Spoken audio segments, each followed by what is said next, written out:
Is he dead? Gosh, I don't know. It's hard to tell anything.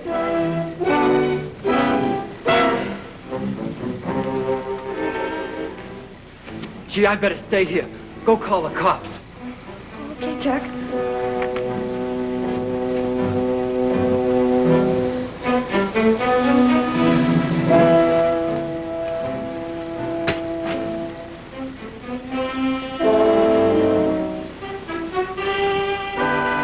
That's a dead-on arrival if I ever saw one. He'll never make it. Fred Rutledge. Wow. President of the Rutledge Bank.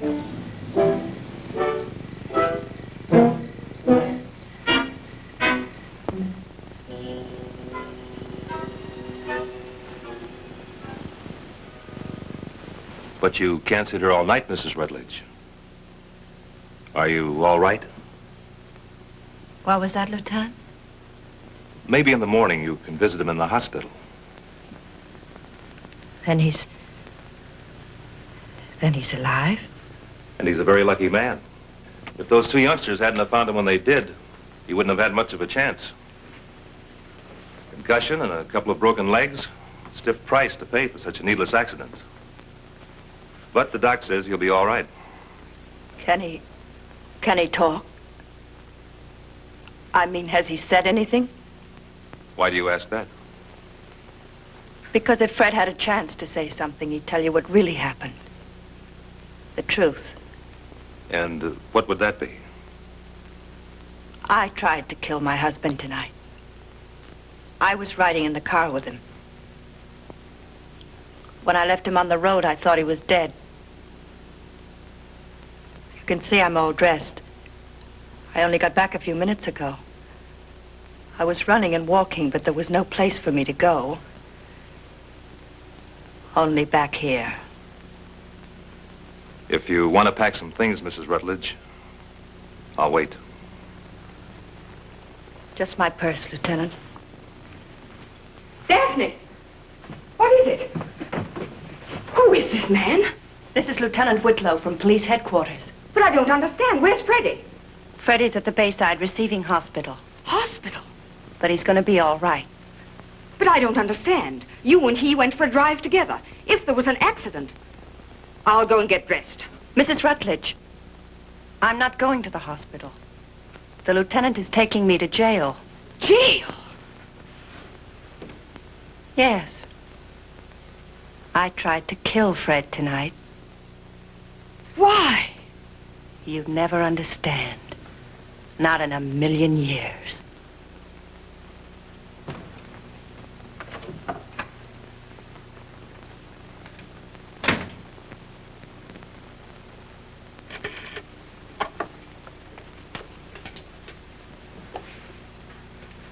Philip, I'm sorry to wake you at such an hour, but this is urgent. You're not only our family lawyer, you're also my dearest friend, and you've got to help me. All right. You get over to the hospital and see Fred. I'll go and see Whitlow right away. Maybe meet you there. Goodbye.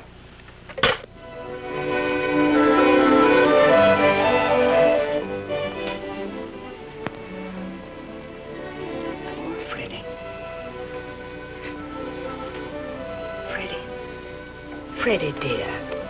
Mother's here. Everything's going to be all right now. What happened tonight? It really did happen, didn't it? Freddie, we've only a moment to talk. You've got to understand what I'm going to say.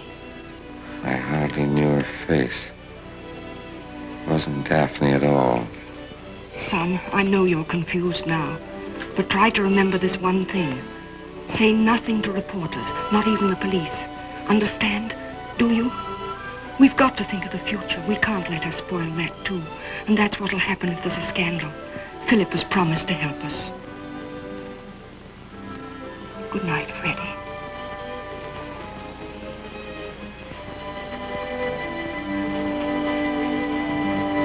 On the way back from the beach, we got a flat. Fred was hopping mad about having to change the tire. He started taking it out of me while I held the flashlight for him. We'd been arguing back and forth all evening. Then I guess I blew my top. That's when I hit him on the head with the flashlight. I thought I'd killed him. The only thing I could think of was to get away from there. To get away as fast as I could. That's all. But does she have to sign anything without first talking to a lawyer, Philip? I talked that over with the lieutenant. He warned her that anything she said might be used against her, but she insisted upon telling her story. You haven't mentioned a very important fact. Your husband was run over by the car. But I've already told you that part of it was an accident. I was hysterical. I got in the car just to get away from that place. I wasn't thinking. Instead of going forward, I must have gone into reverse. Isn't that clear? Look, I don't even know how to drive. That's quite true, Lieutenant. She doesn't. You don't know how to drive. Yet your first impulse was to get into the car. Come, Lieutenant. You know from experience the extraordinary things people do in a state of shock. We found this in your purse. This is a receipted bill for 3 lessons at the Acme Driving School.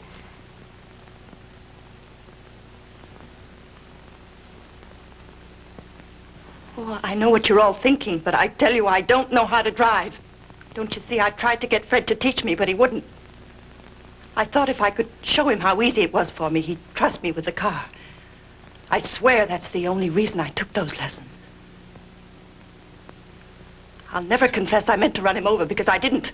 I didn't. Might I speak to my daughter-in-law alone, please, Lieutenant? Sure, why not? My office is yours. Come on.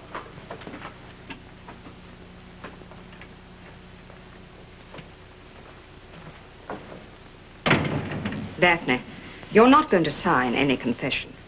What you said tonight can be dismissed as hysterical drivel. And there must be no trial at any cost. Marion, none of us is a law unto himself. There must be a preliminary hearing. But, Philip... That might be carried off quietly, and there is one chance. Yes? A husband can't be compelled to testify against his wife. If Fred takes that position, and his complete lack of cooperation is evident to the judge and the district attorney, they may feel their case too weak to prosecute. Very well, then. That'll be it. This has been a terrible price to pay, but I've got my son back again at last. When this is all over, there'll be a quiet divorce, and you'll never see each other again. Naturally, you'll expect to be compensated. Just getting off without a jail sentence should be enough, but I'm willing to pay a reasonable amount. Philip, where do I have to go to arrange for bail? I don't want any bail. Daphne. I don't want any money either. There's going to be a trial. Have you lost your mind? No, but I'd almost forgotten that I had one. Philip, would you leave us alone?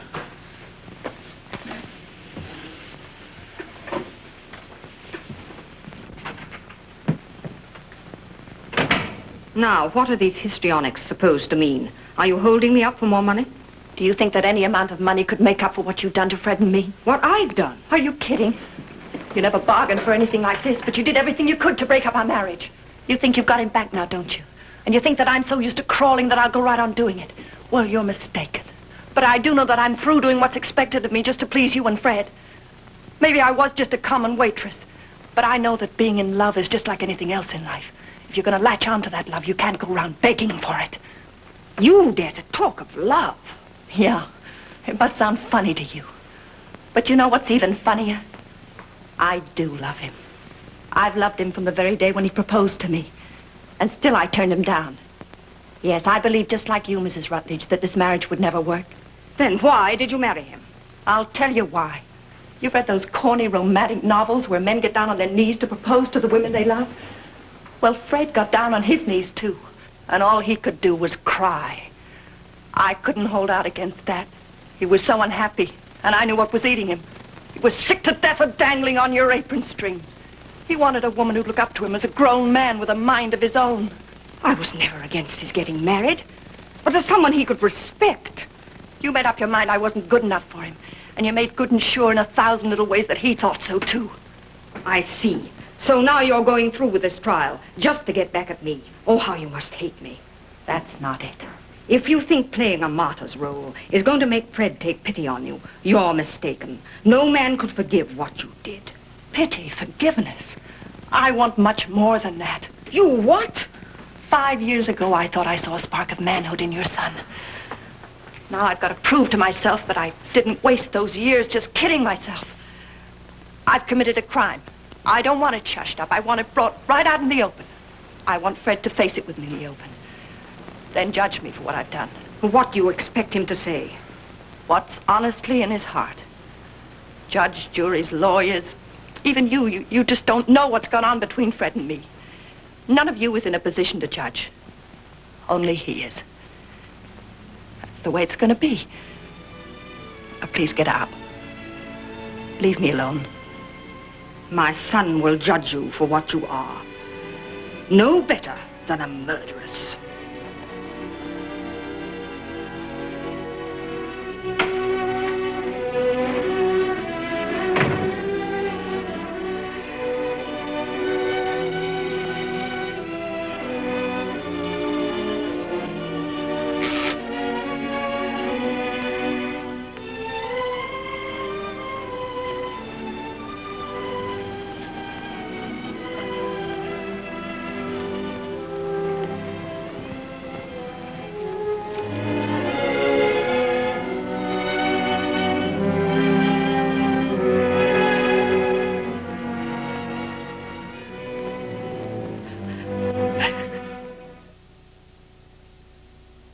But, Mother, do you know why she insists on a trial? No. Must be some reason. The reason is perfectly clear, Freddie. She hates me. She's always resented my place in your life. Oh, let's drop it. What difference does it make now? Who's to blame? It makes every difference. If you're going to be free of her, you've got to see her for what she really is. A murderess, Freddie. We had an argument. She lost her head.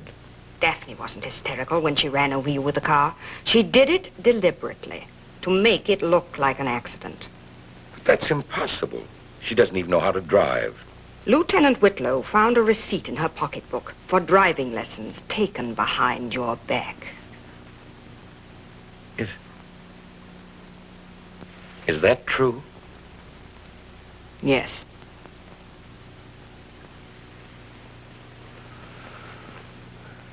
There's only one thing I can say at the hearing. My wife meant to kill me. She wanted me dead. Why are you doing this to yourself? A defense counsel appointed by the court doesn't like to feel that he's sitting with a prosecution. You've got 5 to 10 years staring you in the face. And think of your reputation. When the reporters get through with you, you'll make Jezebel look like little Goldilocks. Give up, Mr. Nagel. Oh, all I can pray for is an all-male jury. Believe me, I've thought a lot about my marriage. And I can't think where I could have done more for any woman. Mother's right. There's no excuse for this.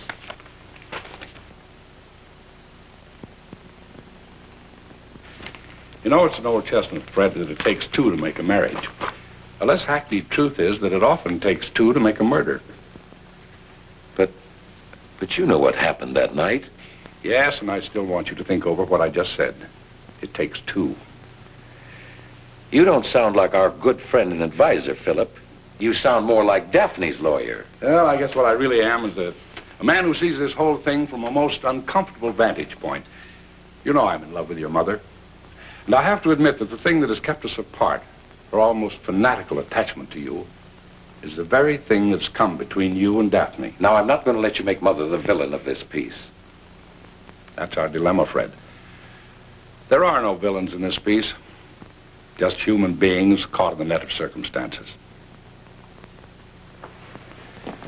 Well, I guess you've got a lot of thinking to do before tomorrow morning. For everybody's sake. Good night.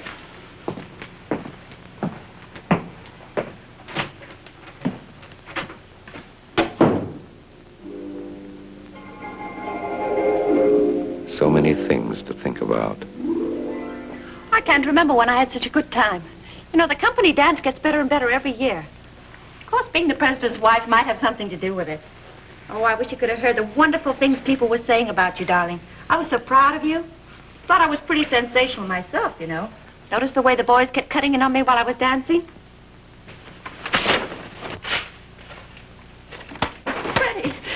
Freddie, why are you doing that, my beautiful dress, Freddie? When you met me tonight at the office, I wanted to drag you home and make you change, but it was too late. But I thought I looked so nice. I thought you'd be proud of me. When we were first married, I told you I never wanted to see you in a red dress again, and you know why. Oh, no, not that again. Do you think I like being reminded of the way you used to strut around in that cheap restaurant where you worked, wearing that red uniform that made every man in the place stare at you? But Mr. Miller made us wear them, all of us girls. Yes, but you liked it. No, I didn't like it.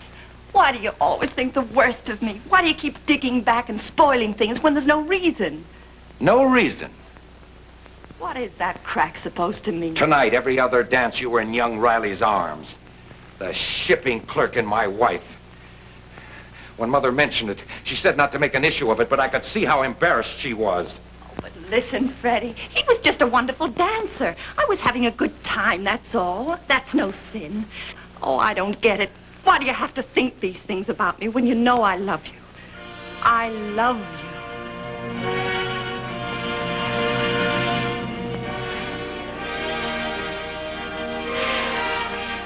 Oh, darling, I know you love me too.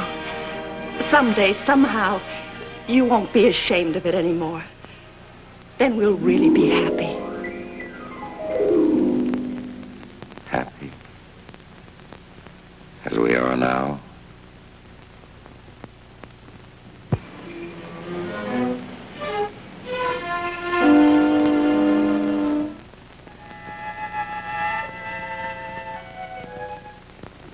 I would like respectfully to submit this confession, Your Honor.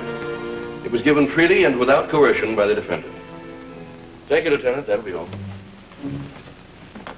Mr. Fred Rutledge, will you please take the stand? Fred, all you have to do is just tell your side of the story. Don't think of anything else.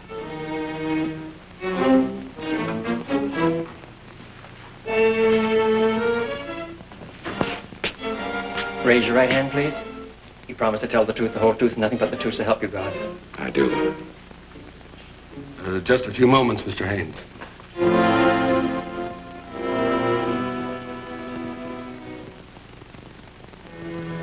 Just tell your side of the story. Takes two to make a murder. Just your side. Takes two. Freddie, I know a nice little cove on the beach where we can be all by ourselves. What do you say? Okay, anything you say. I think I can remember the shortcut. It's a little further up the road. I'll tell you when to turn off.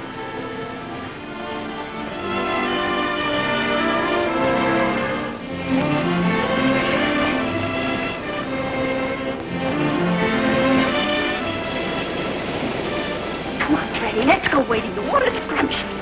That would be a fine sight to see. Oh, who cares? Who's to see? Oh, darling, tonight can be so wonderful. If you'll just let it. Please.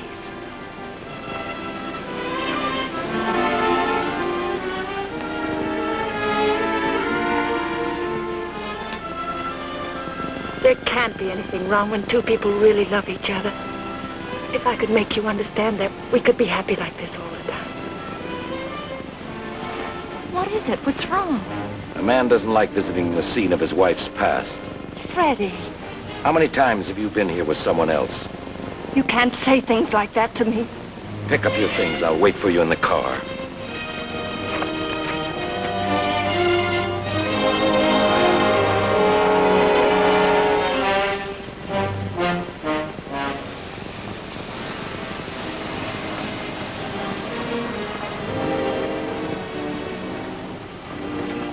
What's that? I imagine we have a flat tire. Get the flashlight out of the glove compartment.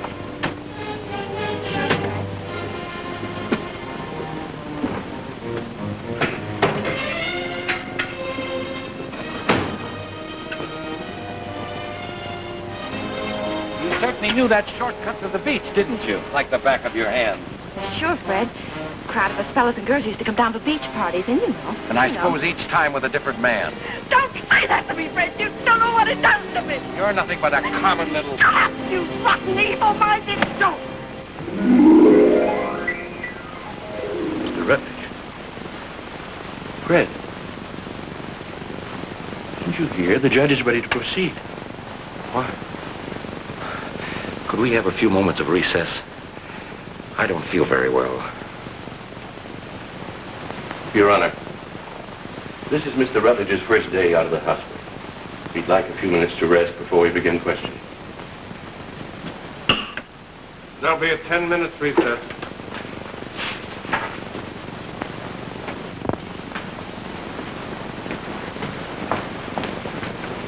What's the matter, Freddie? Don't you feel well?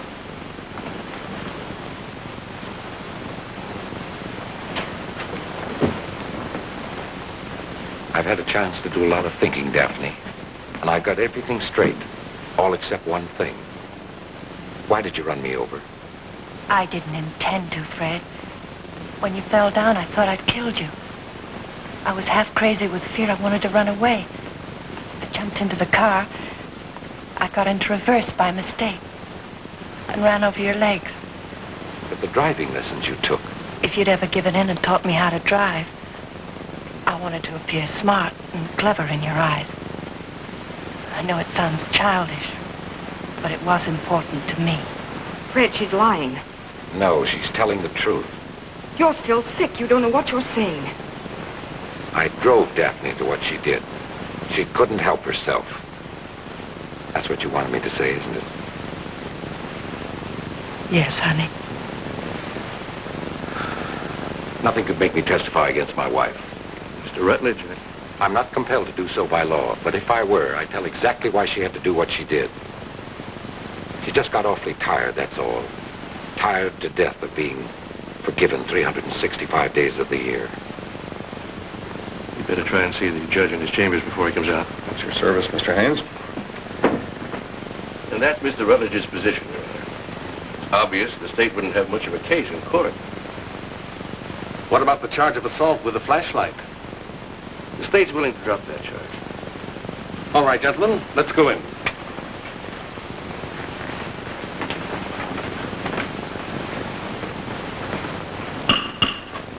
The district attorney has convinced me that justice would be best served if the charges in the case of the state versus Daphne Rutledge were dropped. So be it. Case dismissed.